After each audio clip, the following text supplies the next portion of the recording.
মাথুৰলৈ স্বাগতম ষ্টুডিঅ'ত মই পাপৰি আৰু আজি সুধাকণ্ঠ ডক্টৰ ভূপেন হাজৰিকাৰ উপজা দিনত সুধাকণ্ঠক স্মৰণ কৰিছে সকলোৱে আৰু ব্যতিক্ৰম নহয় সদৌ অসম ছাত্ৰ সন্থাও দীঘলীপুখুৰী পাৰত সুধাকণ্ঠৰ প্ৰতিমূৰ্তিত আছুৱে শ্ৰদ্ধাঞ্জলি জ্ঞাপন কৰিছে বন্তি জ্বলাই মাল্যাৰ্পণ কৰি সুধাকণ্ঠক সোঁৱৰণি জনাইছে সন্ধিয়া আছুৰ উদ্যোগত দীঘলীপুখুৰী পাৰত অনুষ্ঠিত হ'ব উদ্দীপনা শীৰ্ষক বিশেষ অনুষ্ঠান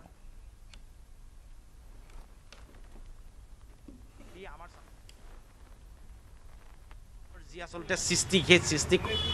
গৱেষণা কৰিবৰ কাৰণে বিশ্ববিদ্যালয়ৰ আসন যে প্ৰয়োজন সেই কথাটো আমি যুক্তি সহকাৰে চৰকাৰক জনাইছিলোঁ চৰকাৰে আসন তেখেতসকলে ঘোষণা কৰিছিল কিন্তু এটা বছৰ সম্পূৰ্ণ হ'ল যোৱাটো জন্মদিনত ঘোষণা কৰিছিল আজি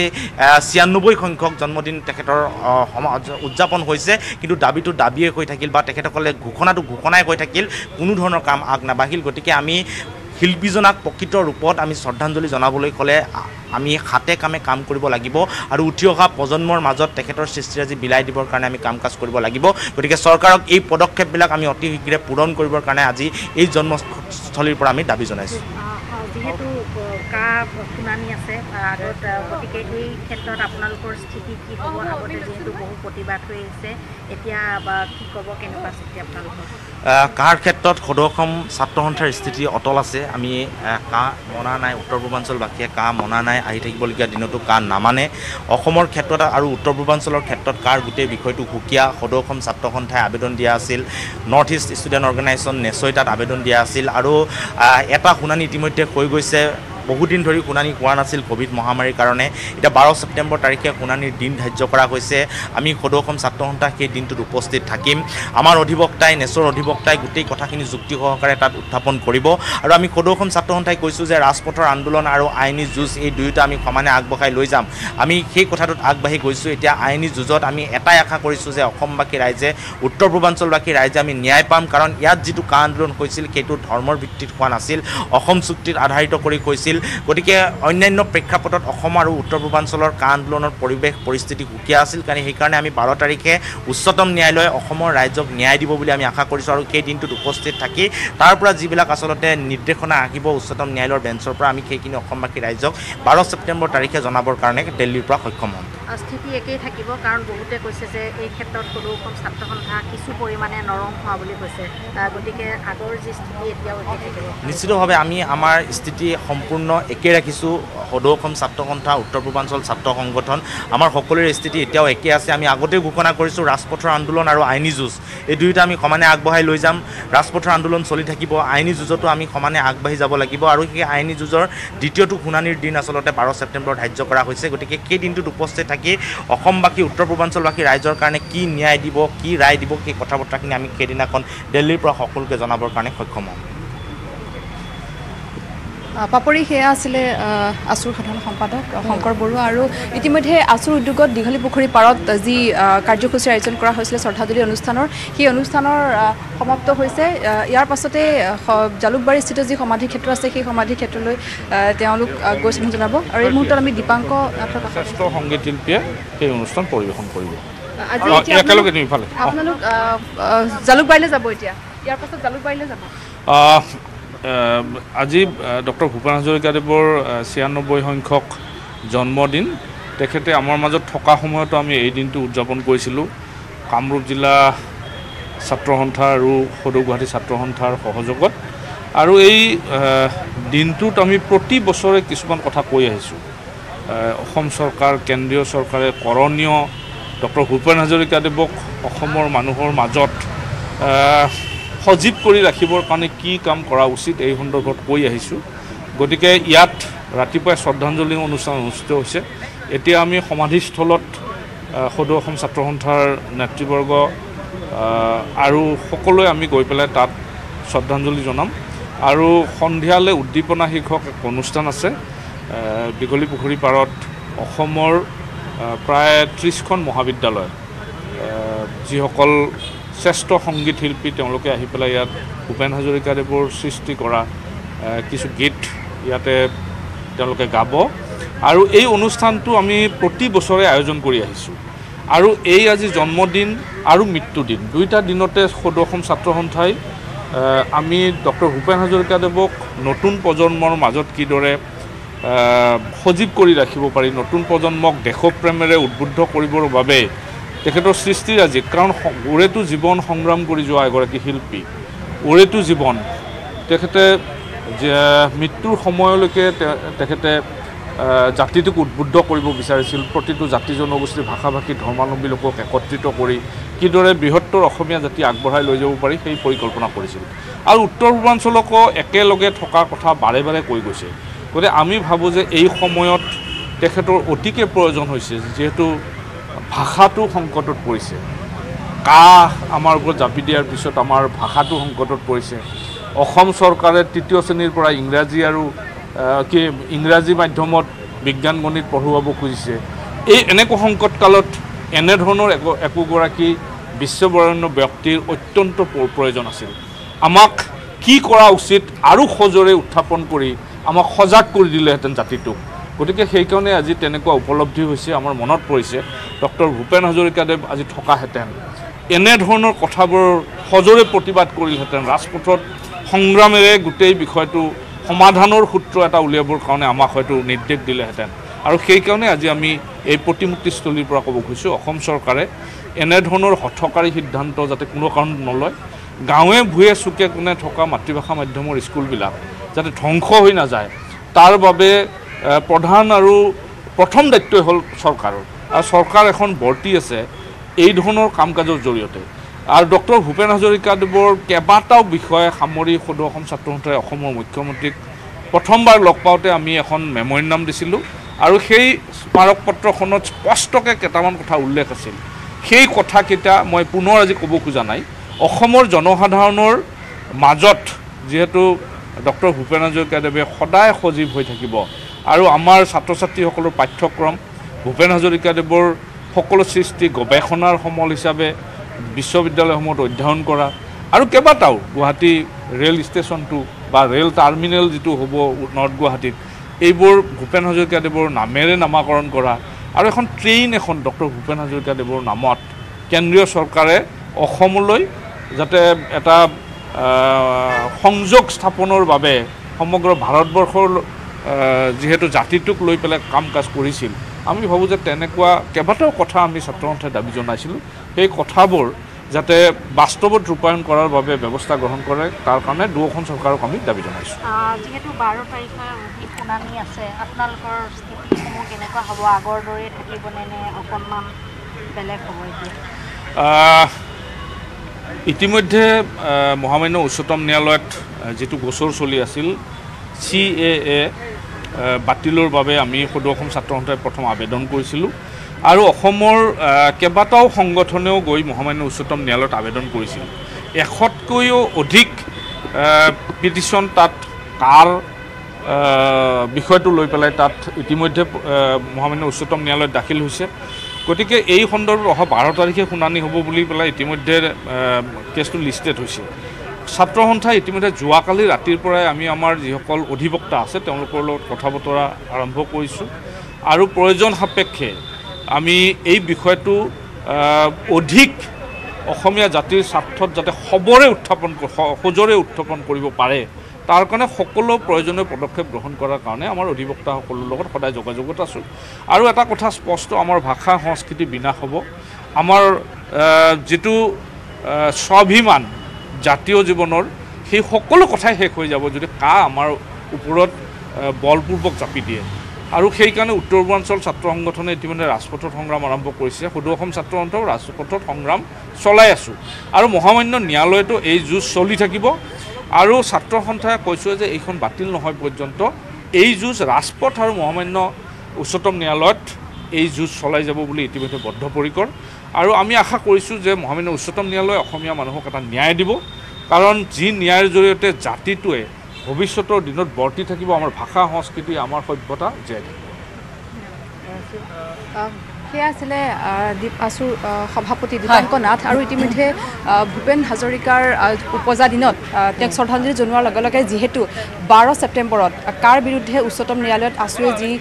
তেওঁলোকে গোচৰ তৰিছিলে তাৰ যি শুনানি আছে সেই শুনানি সন্দৰ্ভতো তেওঁলোকে বক্তব্য আগবঢ়াইছে নিশ্চয় মৌচুমী ধন্যবাদ জনাইছোঁ আৰু বিশেষকৈ দুটা গুৰুত্বপূৰ্ণ কথা আছিল আৰু এটা যিহেতু শুনানি কথা আমি কৈ গৈছিলোঁ আৰু সমান্তৰালভাৱে যিহেতু আজি সুধাকণ্ঠগৰাকীৰ উপজা দিন গতিকে আছুৰ উদ্যোগত দীঘলী পুখুৰী পাৰত এক কাৰ্যসূচী গ্ৰহণ কৰা হৈছে পুৱাৰ ভাগত শ্ৰদ্ধাঞ্জলি অনুষ্ঠান আছিল আৰু ইতিমধ্যে কা সন্দৰ্ভতো সাংবাদিকে সোধা প্ৰশ্নৰ উত্তৰত আছুৰ তৰফৰ পৰা এইখিনি উত্তৰ দিয়া হৈছে আৰু আজিৰ দিনটোত সুধাকণ্ঠগৰাকী সুঁৱৰি বিশেষকৈ জাতিৰ ৰক্ষাৰ বাবে যে পুনৰ এবাৰ সুধাকণ্ঠগৰাকীৰ দৰে সুধাকণ্ঠ যদি আজি থাকিলহেঁতেন তেতিয়া কেনেকুৱা ধৰণে হ'লহেঁতেন এই সকলোবোৰ কথা তেওঁলোকে বিৱৰি জনাইছে যিয়ে নহওক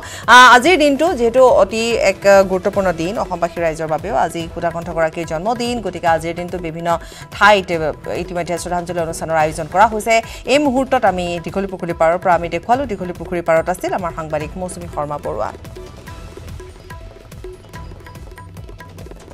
আৰু 1926 চনৰ 8 ছেপ্টেম্বৰত শদিয়া জন্মগ্ৰহণ কৰিছিল বিশ্ববিশ্ৰুত শিল্পীগৰাকীয়ে আজি আমি ইতিমধ্যে কৈছোঁ যে ৰাজ্যৰ বিভিন্ন প্ৰান্তত আজি উপজা দিন পালন কৰা হৈছে ভূপেন হাজৰিকা বিহীন আজি 11 সংখ্যক উপজা দিন জালুকবাৰী সমাধি ক্ষেত্ৰত উপজা দিনৰ কাৰ্যসূচীৰ লগতে দীঘলী পুখুৰীৰ পৰা আমি ইতিমধ্যে দেখুৱাইছোঁ আৰু ভিন্ন প্ৰান্তত যিহেতু উদযাপন কৰা হৈছে সুধাকণ্ঠৰ জন্মদিন পুৱাৰ ভাগতে আমি দেখুৱালোঁ যে প্ৰভাত ফেৰী উলিওৱা হৈছে মঙলদৈত আৰু সুধাকণ্ঠগৰাকীৰ যিসমূহ জনপ্ৰিয় গীত সেই গীতসমূহ গাই প্ৰভাত ফেৰী উলিওৱা হৈছে এই মুহূৰ্তত আমি সমাধি ক্ষেত্ৰৰ কিছু ভিজুৱেলছ দেখুৱাইছোঁ আনকি ডুডল আৰ্টৰ জৰিয়তে গুগলেও আজি সোঁৱৰণ কৰিলে ডক্টৰ ভূপেন হাজৰিকাক ৰাকিবুৰ ৰহমানৰ আজি আমি আহিছোঁ আমাৰ ছাত্ৰ ছাত্ৰীসকল আছে ষ্টুডেণ্ট ইউনিয়নৰ বিষয়ববী আছে সভাপতি আছে সকলোৰে হৈ গুৱাহাটী বিশ্ববিদ্যালয়ৰ পৰিয়ালৰ হৈ আমি এই সকলো ব্যক্তি আজি তেখেতলৈ শ্ৰদ্ধাঞ্জলি জ্ঞাপন কৰিছোঁ আৰু আমি ভাবো যে অসমৰ প্ৰত্যেকজন ব্যক্তিয়ে তেখেতৰ আদৰ্শলৈ অসমখনক আগুৱাই নিয়াত সহায় কৰিব জন্মবাৰ্ষিকীৰ শোকক্ষণত আমি আজি সমাধিস্থলত উপস্থিত হৈছোঁ গুৱাহাটী বিশ্ববিদ্যালয়ৰ কৰ্তৃপক্ষ সৈতে আমি ছাত্ৰ সমাজ আৰু তেখেতৰ গুৱাহাটী বিশ্ববিদ্যালয়ৰ এটা নিবিড় সম্পৰ্ক আছে গুৱাহাটী বিশ্ববিদ্যালয়ৰ বিভাগৰ অধ্যাপক হিচাপে নিয়োজিত হৈছিল কিন্তু কৰ্মতলাত জাতিৰ প্ৰতি ভাল পোৱা বা সংগীতৰ প্ৰতি যি প্ৰেম সেই প্ৰেমৰ কাৰণে বিশ্ববিদ্যালয়ৰ সেই দায়িত্বটো তেওঁ অব্যাহত আঁতৰি গৈছিল আৰু সেই আঁতৰি গৈ তেওঁ জাতিটোৰ প্ৰতি যিখিনি সঁচাকৈ আপুৰুগীয়া আমি সেইখিনি জীয়াই ৰখাটো আমাৰ প্ৰতিজন নৱপ্ৰজন্ম আজি সুধাকণ্ঠ ডক্টৰ ভূপেন হাজৰিকাৰ ৯৬তম জন্ম বাৰ্ষিকী আৰু জন্ম যি জয়ন্তী উপলক্ষে সমগ্ৰ ৰাজ্যতে বিভিন্ন কাৰ্যসূচী গ্ৰহণ কৰা হৈছে আৰু তেখেতৰ এই জন্ম জয়ন্তী উপলক্ষে গুৱাহাটীৰ জালুকবাৰীস্থিত সমাধি ক্ষেত্ৰতো আয়োজন কৰা হৈছে এক স্মৃতিচাৰণ অনুষ্ঠান অসম চৰকাৰৰ সাংস্কৃতিক পৰিক্ৰমা বিভাগৰ তৰফৰ পৰা দিনৰ 1:30 এই অনুষ্ঠানৰ আয়োজন কৰা হৈছে য'ত অসমৰ মুখ্যমন্ত্ৰী ডক্টৰ হিমন্ত বিশ্ব শৰ্মাই অংশগ্ৰহণ কৰিব আৰু তেখেতৰ লগতে বিভাগীয় যি মন্ত্ৰী আৰু অন্যান্য যিসমূহ বিষয়ববী আছে সেইসকলে ইয়াত অংশ ল'ব আৰু তাৰে প্ৰাক মুহূৰ্ততে এই সমাধি ক্ষেত্ৰখন যথেষ্ট আটকধুনীয়াকৈ সজাই তোলা হৈছে মই কিছু দৃশ্য দেখাবৰ কাৰণে চেষ্টা কৰিম এই সমাধি ক্ষেত্ৰখনক সুধাকণ্ঠৰ জন্ম জয়ন্তী উপলক্ষে তেখেতৰ যিহেতু আজি জন্ম জয়ন্তী গতিকে সেই পুষ্পমাল্যৰে যথেষ্ট সুন্দৰকৈ আটকধুনীয়াকৈ সজাই তোলা হৈছে সমগ্ৰ যি সমাধি ক্ষেত্ৰখন যথেষ্ট মনোমোহা হৈ পৰিছে আৰু পুৱাৰে পৰা দেখা গৈছে যে এই সমাধি ক্ষেত্ৰখনত বিভিন্ন প্ৰান্তৰ যিসকল সুধাকণ্ঠৰ যিসকল অনুৰাগী তথা যিসকল অসমীয়া যি মনে প্ৰাণে ভাল পোৱা সুধাকণ্ঠক ভাল পোৱা যিসকল লোক আছে লোকসকলৰ সমাগম ঘটিছে ইতিমধ্যে গুৱাহাটী বিশ্ববিদ্যালয় পৰিয়ালৰ তৰফৰ পৰা পোনপ্ৰথমে পৰম্পৰা অনুসৰি গুৱাহাটী বিশ্ববিদ্যালয়ে যিহেতু বিগত সময়ছোৱাত এই সুধাকণ্ঠৰ সমাধিতে তেওঁলোকে প্ৰথমে চাকি বন্তি জ্বলাই তেখেতলৈ শ্ৰদ্ধাঞ্জলি জ্ঞাপন কৰে তেখেতৰ জন্ম জয়ন্তী বা মৃত্যু বাৰ্ষিকীৰ আৰু দেখা গৈছে বিভিন্ন প্ৰান্তৰ পৰা যিসমূহ তৰুণ তৰুণী যুৱক যুৱতীসকল তেওঁলোক আহি উপস্থিত হৈছে বিশেষকৈ এই সুধাকণ্ঠৰ তেখেতলৈ শ্ৰদ্ধাঞ্জলি জ্ঞাপন কৰিছে মই কিছু কথা তেওঁলোকৰ সৈতে পাতিবৰ কাৰণে চেষ্টা কৰিম ক'ৰ পৰা আহিছা আমি গুৱাহাটী বিশ্ববিদ্যালয়ৰ অনুসূচিত জাতি ছাত্ৰ সন্থা গোটৰ ফালৰ পৰা আহিছোঁ আমি ভূপেন দা আজি যিহেতুকে জন্ম জয়ন্তী গতিকে সেয়েহে আমি ভূপেন দা আমাৰ অসমবাসীৰ হিয়াৰ আমঠু গতিকে আমি ভূপেন দাক একাজলি বুকুৰে সৈতে শ্ৰদ্ধাঞ্জলি জনাবৰ কাৰণে আমি আজি ইয়াত আহি উপস্থিত হৈছোঁ ভূপেন দা বিহীন প্ৰায় 11টা বছৰ কি ক'বা ভূপেন দা বিহীন চাওক ভূপেন দা বিহীন 11টা বছৰ সঁচাকৈ অকল্পনীয় আছিল অসমীয়া জাতিৰ কাৰণে কিন্তু বাস্তৱ সত্য মৃত্যুটো চিৰশাশ্বত এটা সত্য ঘটনা গতিকে সেইটো আমি মানি ল'বই লাগিব কিন্তু ভূপেন দাৰ অনুপস্থিতিত অসমৰ সামাজিক ৰাজনৈতিক অৰ্থনৈতিক সাংস্কৃতিক দিশত ইমান বিৰাট পৰিৱৰ্তন আহিল সেই সময়ত কিন্তু আমি অসমীয়া জাতিয়ে কোনোবা সময়ত দিশহাৰা হওঁ আমাৰ এনেকুৱা লাগে যেন এই মুহূৰ্তত যদি ভূপেন দা থাকিলেহেঁতেন আমাক এটা নিশ্চয় গানৰ মাজেৰে আমাক এটা দিশ দেখুৱাই দিলেহেঁতেন। আমি সেই সময়তে কেতিয়াবা অসহায় বোধ কৰোঁ, কিন্তু তথাপিও আমিতো বাস্তৱটো মানি ল'বই লাগিব। তথাপি মই ভাবোঁ ভূপেন দাই যিখিনি অসমীয়া জাতিৰ কাৰণে গানৰ গীতৰ মাধ্যমেৰে যিখিনি আমাক দি থৈ গ'ল, সেইখিনি অসমীয়া জাতিক চিৰ যুগমীয়া কৰি ৰাখিব, আমাক এটা পোহৰৰ বাট সদায় দি যাব বুলি মই আন্তৰিকতাৰে বিশ্বাস কৰোঁ। ধন্যবাদ জ্ঞাপন কৰিছোঁ। গুৱাহাটী বিশ্ববিদ্যালয়ৰ এগৰাকী ছাত্ৰ, তেখেতে ক'লে অনুসূচিত যি জাতি ছাত্ৰী সন্থাৰ পৰা তেওঁলোকে আহিছে, আৰু আন এগৰাকী মহিলা আছে, আমি তেওঁৰ পৰা জানিবৰ কাৰণে চেষ্টা কৰিম। ক'ৰ পৰা আহিছে বাইদেউ আপুনি? আমি ছয়গড়ৰ পৰা আহিছোঁ। ভূপেন দাৰ আজি জন্ম জয়ন্তী, জন্ম জয়ন্তী সেই হিচাপত আহিছোঁ, অলপ চাই যাওঁ আৰু চাৰা আহিব হিচাপত চাই যাওঁ আৰু হাজিৰা আহি থাকোঁ। আৰু আমি অজিত কুমাৰ ভূঞাই নতুন ৰাজনৈতিক দলৰ নাম ঘোষণা কৰাৰ পাছতে এতিয়া কটাক্ষ কৰিছে মন্ত্ৰী জয়ন্ত মল্ল বৰুৱাই। অজিত ভূঞাই যি দলে গঠন নকৰক কিয় সেই দলৰ কোনো ভেলু নাই বুলি উল্লেখ কৰিছে বৰুৱাই। বদৰুদ্দিন আজমলৰ ভৰিত ধৰি সাংসদ হোৱা অজিত ভূঞাৰ কোনো ৰাজনৈতিক প্ৰাসংগিকতা নাই বুলিও ক'লে জয়ন্ত মল্ল বৰুৱাই। অজিত ভূঞাক সাংসদ বনাবৰ বাবে গোটেই কা হৈছিল, কা আন্দোলনে আটাইতকৈ বেছি অজিত ভূঞাক লাভান্বিত কৰা বুলিও ক'লে মন্ত্ৰীগৰাকী। অজিত ভূঞাই যিদিনাখনেই বদৰুদ্দিন আজমলৰ ভৰিত পৰি পেলাই সাংসদ হৈছে, সিদিনাখনৰ পৰা তেওঁৰ গ্ৰহণযোগ্যতা আছে বুলি মই নাভাবোঁ। তেওঁ যি দলৰে জন্ম নিদিয়ক কিয়, কোনোবা হয়তো বদৰুদ্দিন আজমলৰ সমৰ্থকে তেওঁৰ লগত থাকিব পাৰে, কিন্তু বেলেগ অসমৰ মানুহ কিয় থাকিব বাৰু? কা আন্দোলনতকৈ আটাইতকৈ বেছি বেনিফিচিয়াৰী তেওঁ। গোটেই কা আন্দোলনটো যেন তেওঁক সাংসদ বনাবলৈ কৰিলে এনেকুৱা লাগে। গতিকে UDF দলৰ নেগুৰত ধৰি বা তেওঁৰ ভৰিত পৰি সাংসদ হোৱা মানুহজনৰ যি দলে নকৰক তাক কি ভেলু আছে বাৰু? উল্লেখ কৰিছিলে যে জয়ন্ত মল্ল বৰুৱা সৰু ল'ৰা। চাওক, মোৰ 50 বছৰ বয়স হ'ল, ৰাজনীতিত বহুত অভিজ্ঞতাও হ'ল,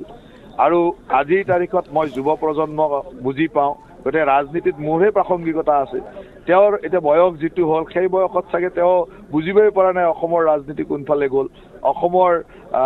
নতুন প্ৰজন্মই কি বিচাৰে। তেওঁ এতিয়াও ভাবি আছে যে 85 চনত অসমে বিচৰা কথাটো আজিও বিচাৰি আছে। 85 চনত অসমৰ মানুহে ভাৰতবৰ্ষৰ বা কেন্দ্ৰ চৰকাৰ বা কংগ্ৰেছ চৰকাৰৰ পৰা শোষণৰ দেখিছিল, বঞ্চনা দেখিছিল। আজি ভাৰত চৰকাৰৰ পৰা অনুদান দেখিছে, ভাৰত চৰকাৰৰ পৰা সাহায্য দেখিছে। গতিকে তেওঁ 85 চনৰ কথা কৈতো লাভ নাই। তেওঁহে আজিৰ তাৰিখত আজি দিল্লীৰ কৰ্তব্য পথ মুকলি কৰিব প্ৰধানমন্ত্ৰী নৰেন্দ্ৰ মোদীয়ে। ইণ্ডিয়া গেট ৰাষ্ট্ৰপতি ভৱন সংযোগী পথৰ নতুন নাম হৈছে কৰ্তব্য পথ। নতুনকৈ নিৰ্মাণ কৰি সজাই পৰাই তোলা হৈছে এই পথছোৱা। ইণ্ডিয়া গেটৰ সমীপত নেতাজী সুভাষ চন্দ্ৰ বসুৰো প্ৰতিমূৰ্তি উন্মোচন কৰা হ'ব। 28 ফুট উচ্চতাৰে নেতাজীৰ প্ৰতিমূৰ্তি নিৰ্মাণ কৰা হৈছে। দিল্লীৰ কৰ্তব্য পথ মুকলি কৰিব প্ৰধানমন্ত্ৰী নৰেন্দ্ৰ মোদীয়ে। ইণ্ডিয়া গেট ৰাষ্ট্ৰপতি ভৱন সংযোগী পথৰ নতুন নাম হৈছে কৰ্তব্য পথ। নতুনকৈ নিৰ্মাণ কৰি সজাই পৰাই তোলা হৈছে এই বিশেষ পথছোৱা। ইণ্ডিয়া গেটৰ সমীপত নেতাজী সুভাষ চন্দ্ৰ বসুৰো প্ৰতিমূৰ্তি উন্মোচন কৰা হ'ব, আৰু এই প্ৰতিমূৰ্তি উচ্চতা হৈছে 28 ফুট।